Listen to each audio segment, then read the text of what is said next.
The iPhone 6 Plus is arguably Apple's biggest debut to date, but with the release came a little controversy and some questions of how it would hold up over time. So I'm here to share with you my experience of living with the iPhone 6 Plus.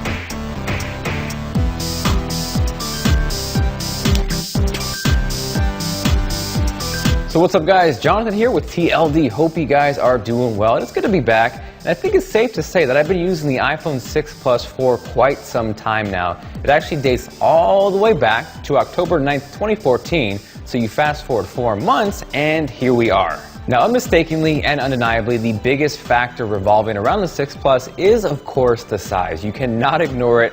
It is a big-ass phone. And for the first 30 days, I used it without a case. Now, you combine that giant-ass form factor and the fact that it is slippery as all hell, that equals drop city. But for the amount of hell that I put it through, it's actually held up surprisingly well. So I was washing dishes, I get a call, and rather than wait till I was done, my dumbass decided to answer the call, and splash, there goes the iPhone 6 Plus. Needless to say, I was not happy. But an F-bomb here, an F-bomb there. After drying off the iPhone 6 Plus, surprisingly, it worked 100%. Now, I'm not saying to go throw your 6 Plus in a pool, but it was relieving to know that it did survive that. Now, even after that close call, I've lost count of how many times that I've dropped the thing. And if you look closely, there are pretty much a battle scar or battle scars on every single corner of the phone. But considering the amount of torture that I put it through, I think it's held up fairly well. Point blank though, it is a big phone, and if we're solely talking about form factor, I would choose the 6 over the 6 Plus any day of the week. But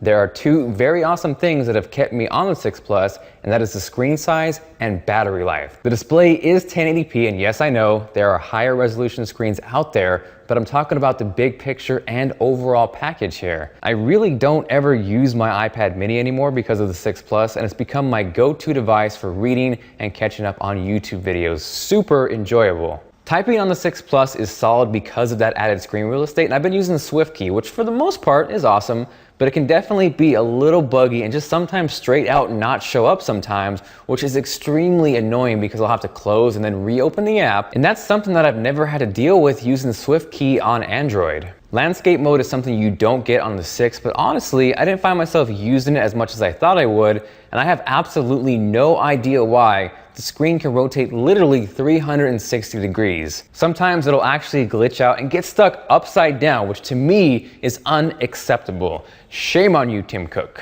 Jumping back to the battery though, it's not game-changing or revolutionary, but compared to any iPhone that I've ever used, it smashes all of them. All day is no problem for me with the 6 Plus, and I'll even fall asleep without charging it and then have some juice to spare into the next morning. So for traveling, especially on a plane, I loved having the 6 Plus with me, and if battery life is important to you, I think it's something you should heavily consider. So obviously both the display and battery, those are on point, but I think my next favorite feature after those 2 is hands down the camera. Hands down, it is one of the best on the smartphone market. You combine that with solid video and awesome slow-mo, it is a killer package. If you're big into Instagram, the 6 Plus is killer. I'd say 95% of my shots have been using the 6 Plus lately, and I'll have a link to my Instagram as well as my new food project, Nom City, down below, which is a sweet way to follow my diet for those that have been asking. So after those initial 30 days and many drops and battle scars later, I decided to explore the case route. And I'll actually post a link to a few of my favorites down below just in case you missed that video. But the simple answer is adding a case helps with grip, and for me, significantly reduced the amount of times that I dropped it. Now, regardless of reducing drops or adding grip to the 6 Plus, I cannot deny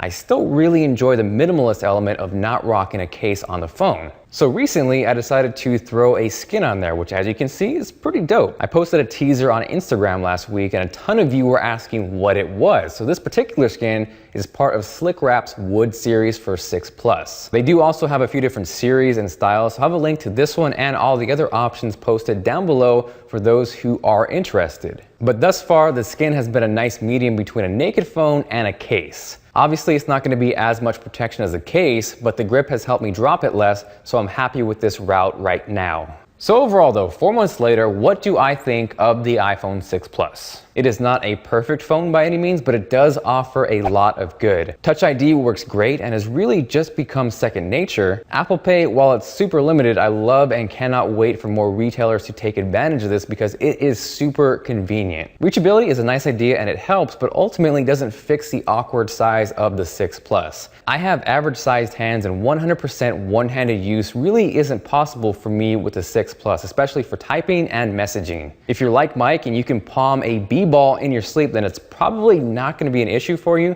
But I think for most people out there, the 6 Plus in terms of form factor isn't ideal. Again, I wish the iPhone 6 had better battery life because for me that is the perfect size, but it'll just have to come down to whether the awesome screen and stellar battery life on the 6 Plus is enough to push you in that direction.